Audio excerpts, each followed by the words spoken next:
to episode 1 of Film Music Moments with me, Carl Corbin.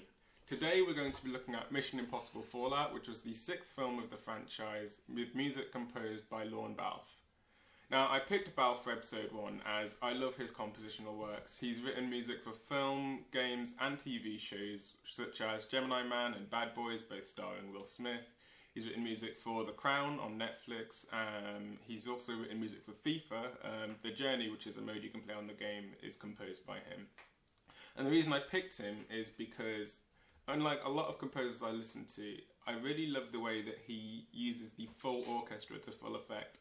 Like a lot of composers that I listen to will say, okay, my first instrument, for example, is piano. Some maybe violin, drums, trumpet maybe.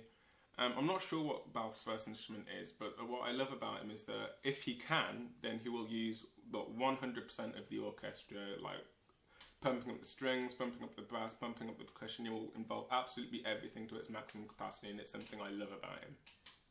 Today we're going to be looking at Fallout. As you probably well know, the main theme is constructed on the 3 notes of... and it is most predominantly used in the opening credits of Mission Impossible. Now, most of the time, the franchise will always have the bongos lead it in the main opening credits of the film. I'm not going to play the bongos because I don't have it on the piano that I'm using. However, what I love about Balfe's use of the opening credits in Fallout is that whereas most composers will speed it up so it will sound like this,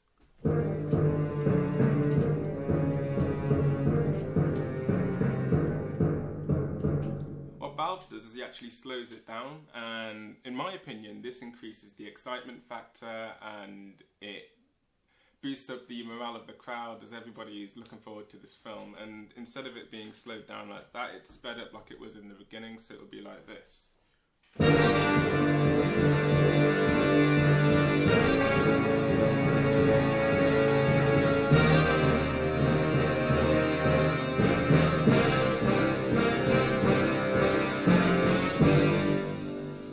Absolutely love that. And one of my favourite things about the theme in general is that it's only built on these 3 notes of the minor triad. And I think of all the 6 films in the Mission Impossible franchise, that main triad is used the most in Fallout. And I love the way that Balfe uses it in Fallout. One of my favourite moments of the whole film is at the end of a foot chase in the film. You've got Tom Cruise's character Ethan Hunt chasing the now found out rogue through the streets of London. And the music is suspenseful, highly suspenseful, action, and it uses the main triad in C minor, so the G. And at the end of the chase, Hunt is stood on a very tall building as the bad guys escaped on a helicopter, and the camera pans back with Hunt stood on top of this building and the London background stood behind him as he stood in this helicopter in shock, as we reveal that the bad guy also knows the whereabouts of his wife. And what I love about the music in this scene is that Balfe has a huge, absolutely huge choir playing behind this scene as the helicopter takes off. The choir is, everything is forte, like forte screaming, shouting at you. You've got huge low brass and C minor, and it's all, I don't have the choir on the piano, but I'm going to attempt to play it. It is huge, I love it, and it's epic, and it sounds like this.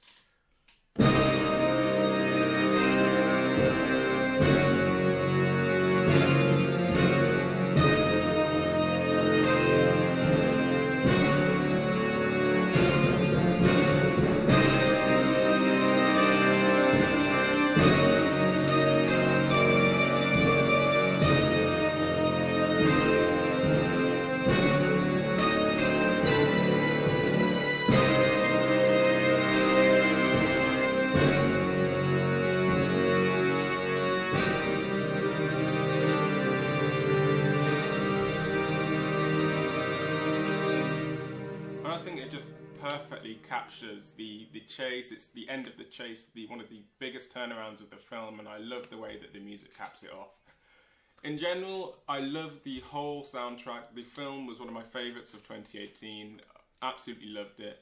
And I love the way that Balfe has been able to use every aspect of instrumentation, whether it be the choir, the brass, the strings, the percussion. It's all in this soundtrack, and I absolutely love it. So thank you for listening. I hope you enjoyed episode 1, and type in the comments what you think, and I'm looking forward to seeing what you think for episode 2.